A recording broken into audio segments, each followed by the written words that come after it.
I moved into the house after the divorce.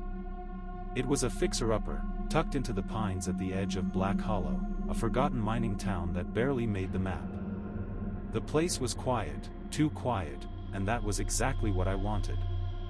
No neighbors for miles, just endless forest and the occasional howl of something feral echoing through the trees. The mine sat behind the house like a buried secret. Just a jagged tear in the earth, framed by rusting supports and a half-collapsed wooden sign that read, Harrow Vein, EST 1886.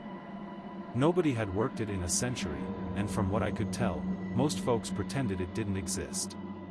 Even the realtor had brushed it off like it was nothing. Oh, that old thing? Completely sealed. Local lore, nothing more. But it wasn't sealed. I found the gap on my third night there. I was out back, burning some scrap wood, trying to chase away the evening chill. The wind was sharp, smelled like rain and rust. That's when I heard it, a whisper, soft and warbling, almost like the breeze had learned how to talk. Speak. I froze. It had come from the mine. At first, I told myself it was just the wind tunneling through the old shafts. But the whisper came again, clearer this time, deliberate. Speak to us. I should have left it alone. I should have turned around, gone inside, and locked the door. But something in that voice, something familiar and urgent, like it already knew me. I stepped closer to the mine, the crunch of gravel under my boots sounding too loud in the still air. I peered into the darkness, and it was as if the mine breathed back at me, cold, damp, endless. Then I made the mistake. I whispered back. Who's there? The moment the words left my lips, a pressure struck the back of my eyes. Sharp. Immediate. My vision doubled. Warmth slid down my cheeks. I reached up, thinking it was sweat, but my fingers came away slick with blood. My eyes were bleeding. And the voices, they didn't stop. They never stopped. I stumbled back from the mine, half blind and gasping. The voices weren't just in the air anymore, they were inside me, threading through my thoughts like smoke in a locked room. Whispers coiled behind every blink, muttering secrets in a language I didn't recognize. My vision swam red with each word. Closer now, we hear you. I spent the night on the bathroom floor with the lights off. I don't remember falling asleep, but I remember the dreams. They were deep. I was walking through the mine's tunnels, but they weren't just dirt and rock, they were lined with something that pulsed, like veins. Faces pressed through the walls, stretching out toward me, mouths moving in time with the whispers. One of them looked like my father. Another like a woman I'd never met but somehow recognized. I woke up screaming. That morning, every mirror in the house was cracked. Not shattered, just spidered, like something had pressed against the glass from the inside. My phone screen too. Even the stainless steel on the kettle had a perfect fingerprint dent, one I hadn't left. And then came the scratches. They appeared on the walls.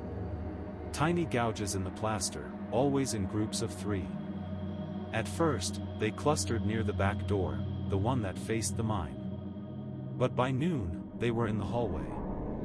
The bedroom. The kitchen. Following me. The whispers didn't fade in the daylight. If anything, they got bolder. Down here. Down deeper. Your words woke us.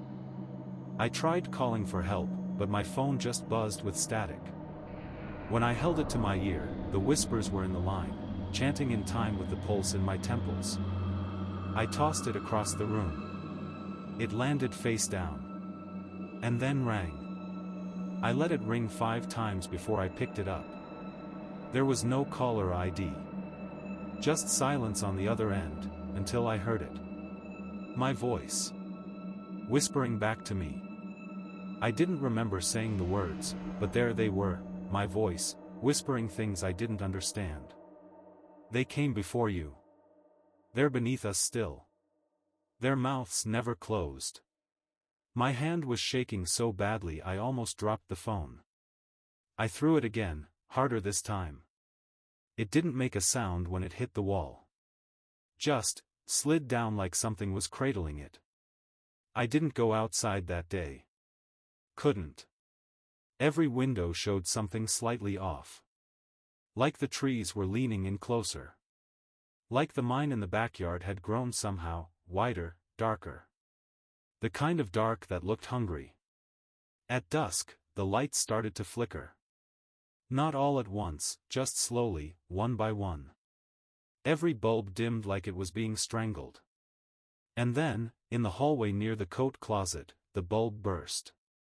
Not from heat. From something inside it. Glass everywhere. And in the brief flash of the break, I saw movement. Just a flicker, a long, pale arm withdrawing through the ceiling vent. Too long.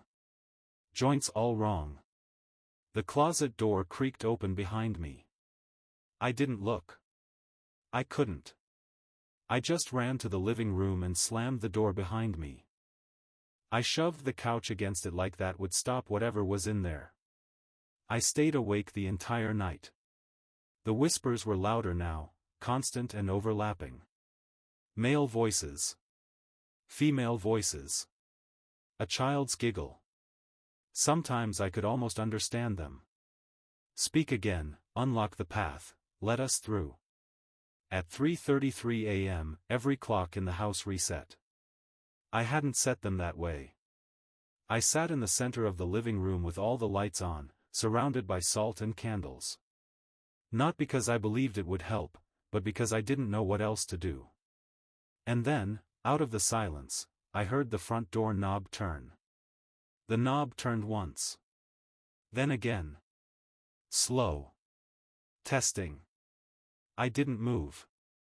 Just sat frozen in the middle of that ring of salt like a terrified child playing pretend. The whispers quieted, all at once, as if whatever was outside needed to listen. Then came the knock. 3 sharp raps. Deliberate. Not forceful, but confident, like whoever was out there already knew I'd answer eventually.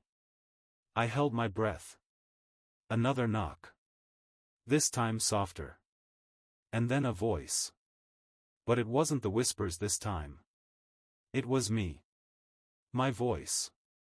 From just the other side of the door. Let me in. I can't describe the feeling that followed.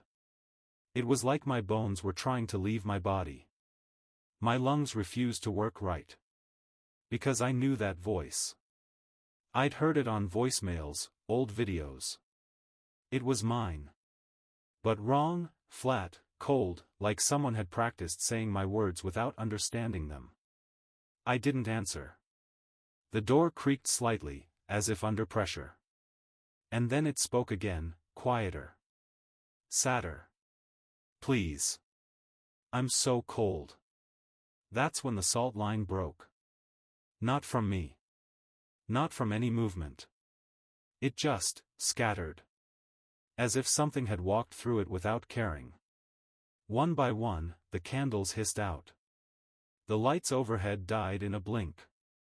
Total silence. Then, footsteps. Heavy. Coming from inside the house. But the door never opened. I realized it too late. Whatever was out there never needed the door. It was already in. The footsteps circled me, slow and deliberate. I couldn't see anything, not even my own hands in the dark. The silence was dense, the kind that presses against your ears like deep water. Then the floor creaked behind me. And another voice whispered right at the base of my skull. Thank you for opening the way. I spun, swinging wildly with the broken leg of a chair I'd grabbed from the floor. It hit nothing, just air and the smell of wet earth, like something had tunneled up from beneath the house. A low thrum began to build under my feet. Faint at first. Then stronger. A vibration, like the heartbeat of something buried far below. The floorboards trembled. Dust rose from the cracks. And then I heard the sound that would never leave me. Scratching. From beneath the floor. Hundreds of fingers, clawing up from below. Thin, frantic scrapes. Tiny, desperate whispers rising with them. We remember, we remember. I backed toward the fireplace, heart hammering, until my heel hit something soft. I looked down. A shoe. Just one. Old, leather, covered in dust. And next to it, another. And another. All of them different sizes. Styles. Eras. Like someone had left them there. Or like something had taken them. The whispers turned to laughter, giddy, eager. Then I saw the first crack split the wood in front of me. Long and jagged. The boards peeled back, not shattered, but opened, like a wound. Fingers emerged first. Thin. Elongated. Skin like bruised paper. Then eyes. Dozens. Watching me from the crawlspace beneath the house. And they all spoke in perfect unison. You spoke. Now you listen. I ran. I didn't know where, I just ran. Down the hallway, past the broken light fixtures and the clawed-up walls, deeper into the house that suddenly felt wrong. Like it wasn't mine anymore. Like it never had been. The whispers followed me, rising and falling like breath. My own voice, mimicked over and over, distorted, echoing through the vents, the walls, the very air. You opened it. You belong here now. I slammed the bedroom door behind me, pushed the dresser in front of it. But the moment I turned around, I realized something awful.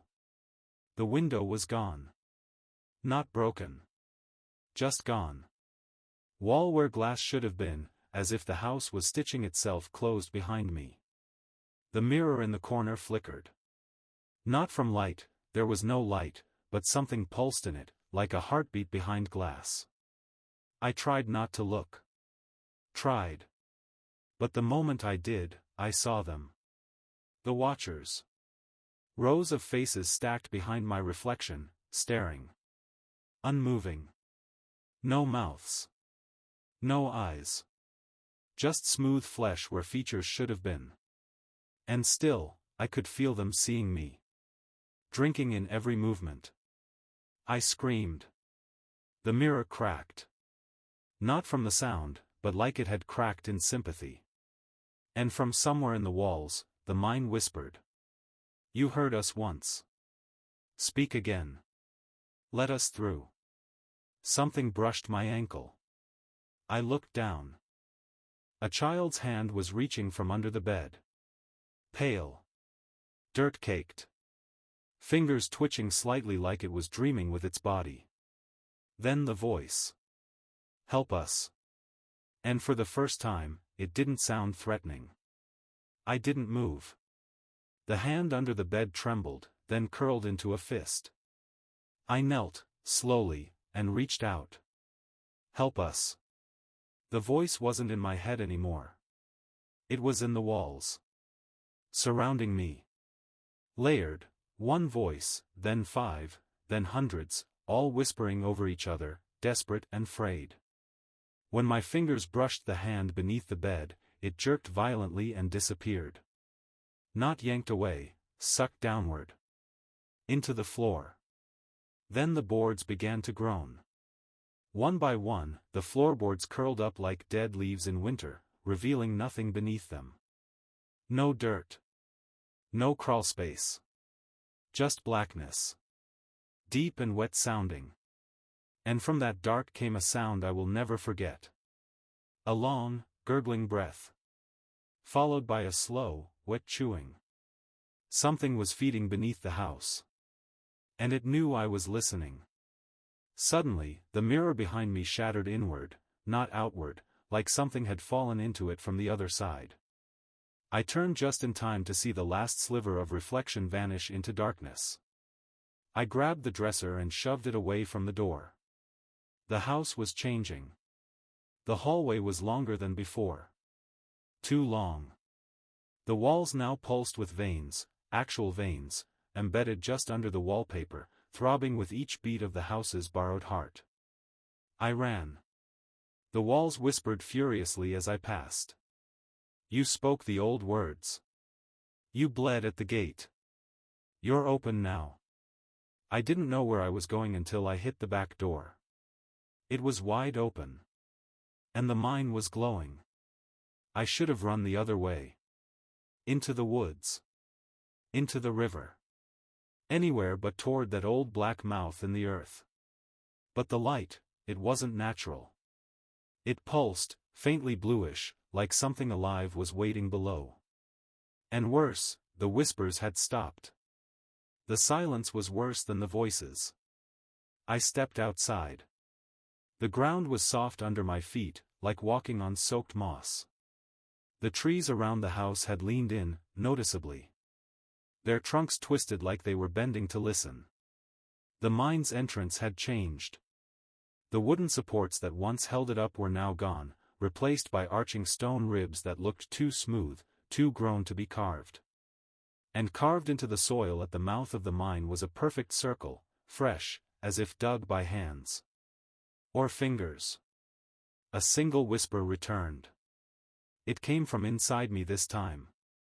Come speak to the roots. I stepped forward. The mine exhaled, cold, stale air that carried a copper tang. My nose bled instantly. Still, I entered. The tunnel descended at an impossible angle. The walls weren't stone anymore but something like hardened clay, slick with moisture. Carvings lined the path, twisting figures, mouths open in silent screams, eyes scratched out. I passed a skeleton about 20 feet in. It wore modern hiking boots. The whisper inside me urged me deeper. I should have turned back. I wanted to. But something else had taken root in my legs. They didn't feel like mine anymore. I just kept walking. Then the tunnel opened into a cavern.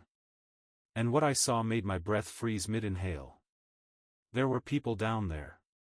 Dozens of them. Standing perfectly still in a wide circle, all facing inward. They didn't blink. Didn't breathe. And in the center, rising from the earth, was something growing. A massive, writhing root system of flesh and wood, veins pulsing along its surface. And from within it, something tried to speak. With my voice. It was like hearing myself talk in a nightmare, familiar words twisted wrong, drawn out like they were being chewed before spoken.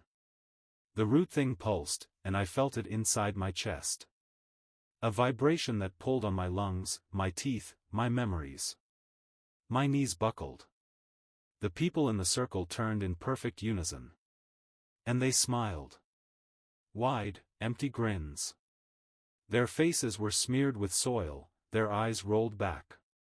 I couldn't tell if they were alive. I couldn't even tell if they were people. One of them wore the same flannel shirt I'd donated to Goodwill 5 years ago. Another looked like my 6th grade teacher, but, wrong, stretched thin in the face like something had copied her from memory. The root pulsed again. And this time, everyone whispered. All at once. In my voice. You opened the door. You answered the breath. You're ours now. The cavern's ceiling began to move. Slowly. Like something massive was shifting above it. Dust rained down in thick curtains. I turned to run, but the tunnel was gone. Literally gone. The walls had folded inward like a mouth closing. Trapped. I staggered backward into the circle. None of the smiling figures stopped me. They just stared. The root split open. Not with a sound, but with a feeling. Pressure in my head spiked. Something wet and bright peeked from the opening. An eye. Not human. It blinked sideways, like a lizard's, then focused directly on me. Speak, it said. The voice was inside every bone I had. I opened my mouth. But no sound came out. Because something behind my teeth was moving. It sounded begging. It was like hearing myself talk in a nightmare, familiar words twisted wrong, drawn out like they were being chewed before spoken. The root thing pulsed, and I felt it inside my chest. A vibration that pulled on my lungs, my teeth, my memories. My knees buckled. The people in the circle turned in perfect unison. And they smiled. Wide, empty grins.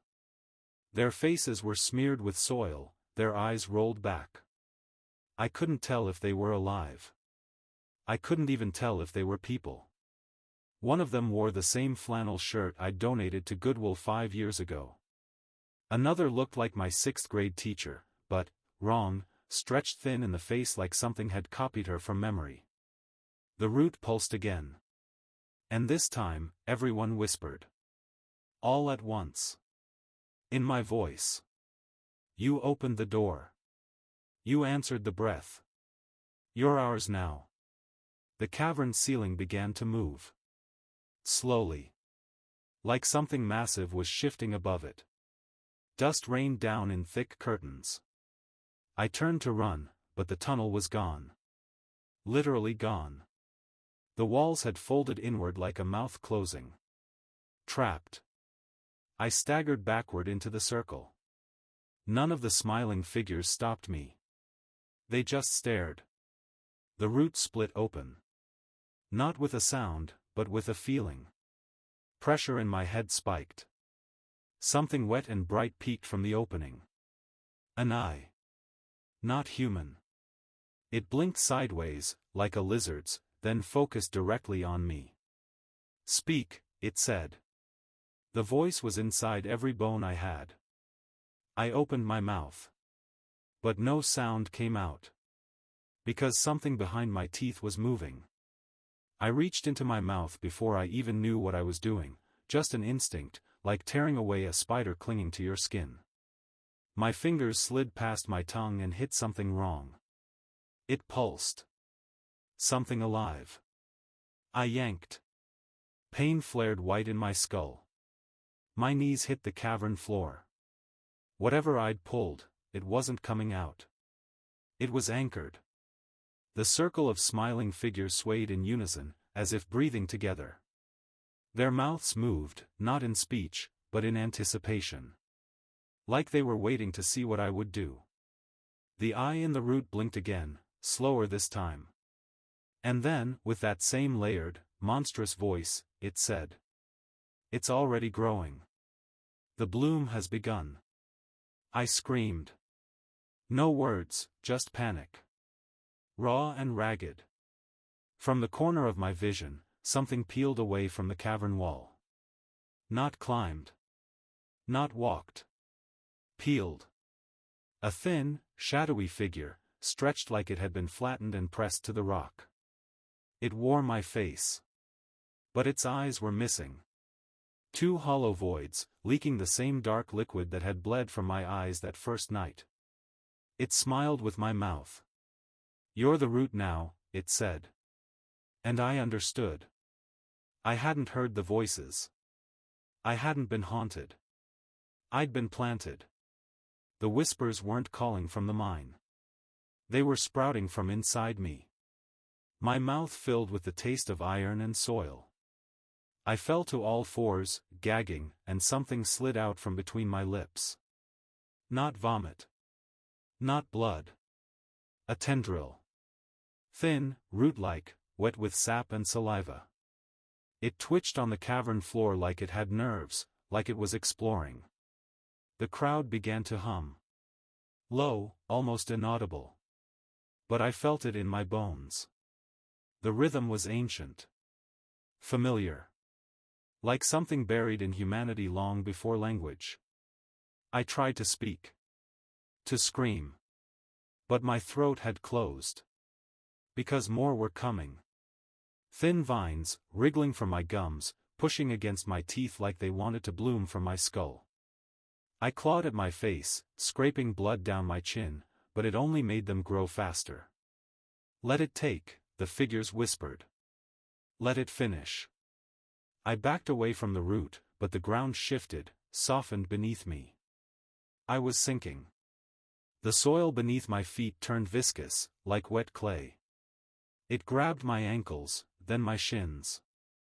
Roots coiled around my legs, pulling me down into the earth. Into it. The pulsing eye closed, satisfied. You fed us, it whispered. You will feed others.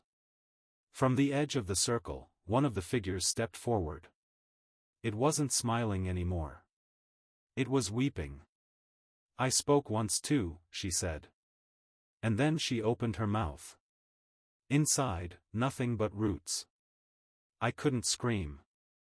My jaw was locked open, stuffed with vines. My body, mine, was no longer listening. Every nerve was burning, every muscle twitching like it was being rewired. My legs were gone, swallowed up to the thighs in the pulsing soil. The woman with the root mouth stumbled toward me, tears still carving lines through the grime on her face. She was fighting it. I could see it. Her hands trembled. Her knees buckled like she was resisting invisible strings. You can't stop it, she rasped. You can only last longer. I tried to shake my head, to deny what was happening, but the truth was already inside me. I could feel it spreading, like a seed cracking open in my chest. The cavern responded. All around me, the walls pulsed, and a low, gurgling moan echoed from deep below. It wasn't the sound of one voice. It was hundreds, maybe thousands. All layered. All in agony. The eye in the root vanished, sucked back into the flesh of the bloom. The thing began to close again, folding inward like a flower at dusk. And then, the earth shuddered. Not subtly. Like a tremor. The figures in the circle staggered. Their eyes rolled forward. Blank again. And they moved. Together. Toward me. Each step they took made the vines in my mouth twitch. Made the root in my spine pulse. Made the voices surge. One more breath. One more bloom. They were going to bury me. Not kill me, plant me. Turn me into one of them. And somewhere, deep beneath it all, I felt something stir. Something older than the mine.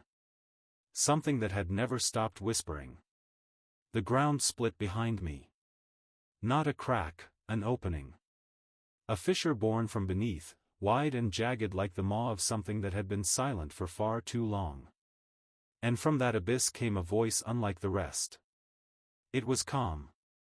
Patient. You were always meant for the deep. The circle of husks froze. Their heads tilted toward the sound like flowers tracking the sun.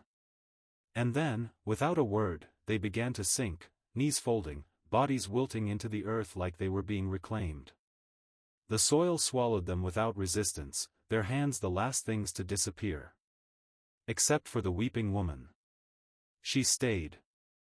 Still shaking. Still fighting. And the voice turned its attention back to me. You spoke to us. You bled at our mouth. You opened the gate. Now, speak through us. I collapsed. Whatever was in me, whatever I'd become, was finishing its work.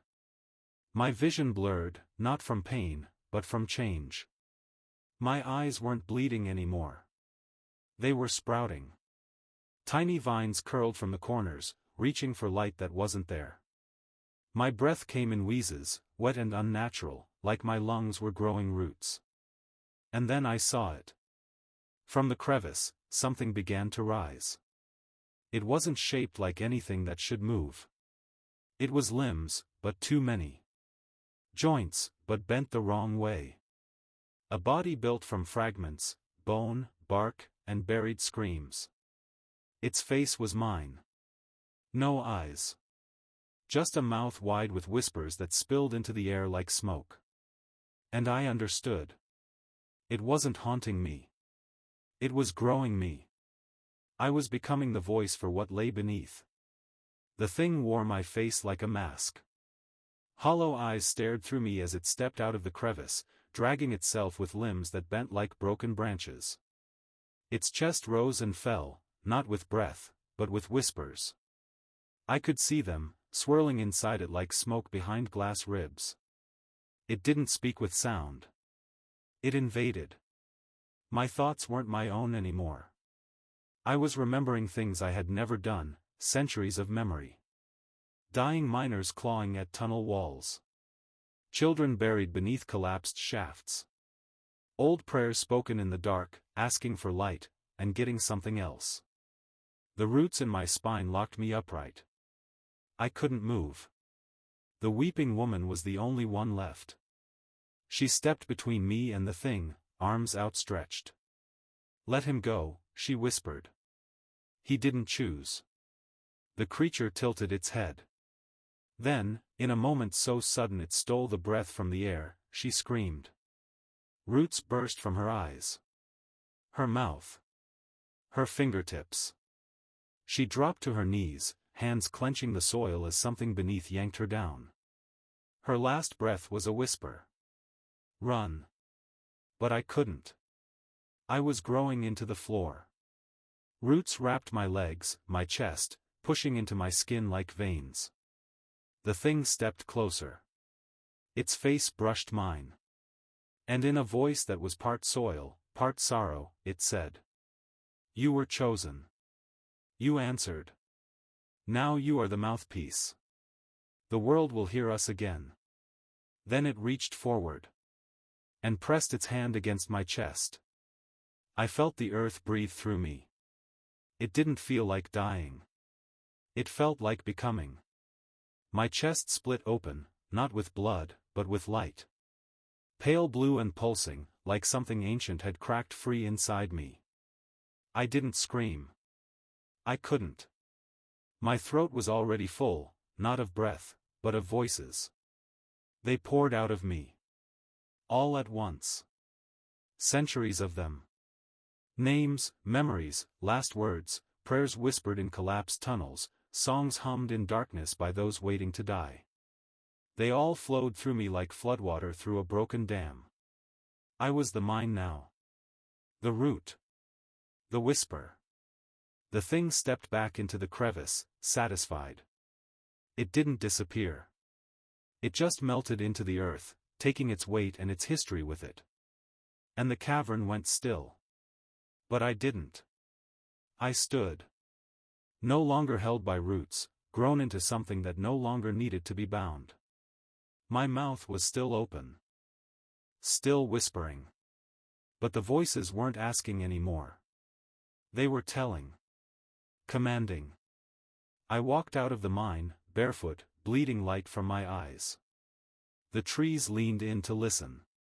The sky dimmed, as if it too were waiting. And behind me, the mine whispered one last word. More. Now I walk the forest line, the voice of something deep and old. I don't sleep. I don't eat. I just speak. And sometimes, at night, when the wind carries right, I hear another voice answer back from a distant hill or a forgotten ravine. Others are speaking now. The roots are spreading. We are never silent. The end.